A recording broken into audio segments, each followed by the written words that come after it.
আসসালামু আলাইকুম। আজকের ব্লগটা একটু স্পেশাল। মারবাই মামায় ইফতারি লইয়া আইসন আমরার লাগি। নানা বাড়িতে ইফতারি আইছে স্পেশাল তৈ বউ। তো ইফতারি পাইয়া কেমন খুশি হইলাম এবং খারে খারে লইয়া খাইলাম অবশ্যই আপনার লগে শেয়ার করবো। দেখতে হইলে অবশ্যই ভিডিও শেষ পর্যন্ত আমার সাথে থাকা লাগবো।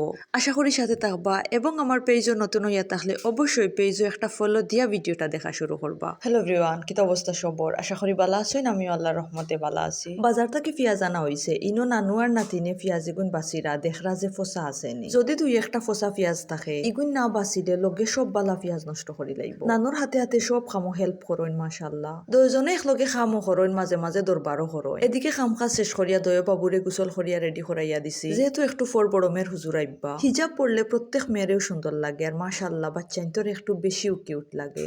সব এদিকে অবশ্যই মাশাআল্লাহ হইবা। এদিকে হঠাৎ না জানাইয়াও মামা আইসন ইফতারি লইয়া। রোজা মাস মামা ইফতারি লইয়া আইবা ইকান জানতাম, তবে কোন দিন আইবা ইকান জানতাম না। গত 30-32 বছর তাকি নানা বাড়ির ইফতারি খাই আর আলহামদুলিল্লাহ আগামীতেও খাইমু। যতই নিমকি মিষ্টি জিলাপি খাই তবে নানা বাড়ির ইফতারির লাখান নাই। নানা বাড়ির ইফতারি সব সময় স্পেশাল, অন্যরকম একটা বালা লাগা কাজ করে।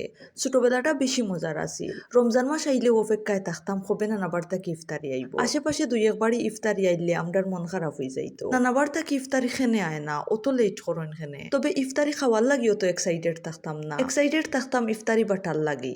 এখন যেটা আমার মেয়ে করে, আগে ইফতারি হওয়ার পরেও আম্মারে পাগল করে লাইতাম, কবে বাটার যাইতাম তাড়াতাড়ি ঠিক করে দেও। আমাদের বাড়ির এবং আশেপাশের প্রত্যেকটা বাড়ির ইফতারি আমরা সবাই মিলিয়া বাটিয়া খাই।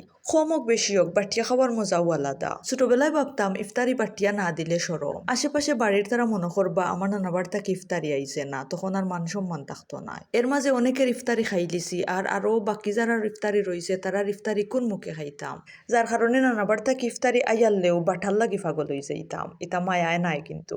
মামায় দুপুরের দিকে ইফতারি লইয়া আইসন, আমরাও এখন বাটার কাজ শুরু করে দিছি। বাটাবাটির রীতিটা আমার খুব বেশি ভালো লাগে। ছোটবেলায় যা ভাবতাম এখন কিন্তু তা মোটেও ভাবি না।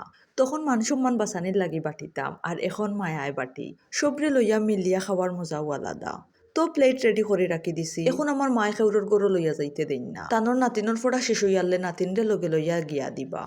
যাই হোক, ইফতার দেওয়ার রীতিটা এখন অনেকেরও বালা লাগে না। বালা না লাগারও যথেষ্ট কারণ আছে। ইফতারি দেওয়া লইয়া যে একটা জুলুম শুরু হয়েছে এটা কিন্তু একবারেও ঠিক নাই। খুশি হইয়া যার যার সামর্থ্য অনুযায়ী ফুড়ি বাগ্নির বাড়ি ইফতারি লইয়া গেলে একদিন ইফতারি করাইলে খুব একটা দোষর কিচ্ছু নাই, বরং আনন্দের একটা বিষয়। আমি এটারে সাপোর্ট করি। তবে কত হইল ইফতারি লইয়া কোনো চাহিদা থাকা যাইত নাই।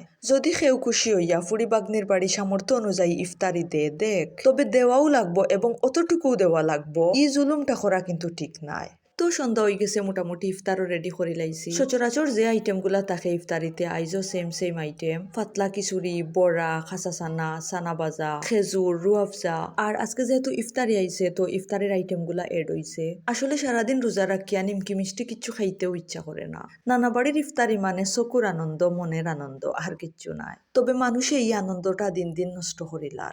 আগামী প্রজন্ম এই আনন্দটা কোনোদিন উপলব্ধি করতে পারতো না। যাই হোক, আজ পর্যন্ত। ভিডিওটা কেমন লাগলো অবশ্যই কমেন্ট করে জানাইবা। যদি ভালো লাগে অবশ্যই লাইক কমেন্ট শেয়ার দিয়ে আমার পাশে থাকবা। দেখা হইব নেক্সট ভিডিওতে। সেই পর্যন্ত সব ভালো থাকবা, সুস্থ থাকবা, নিজের যত্ন নিবা। আল্লাহ হাফিজ।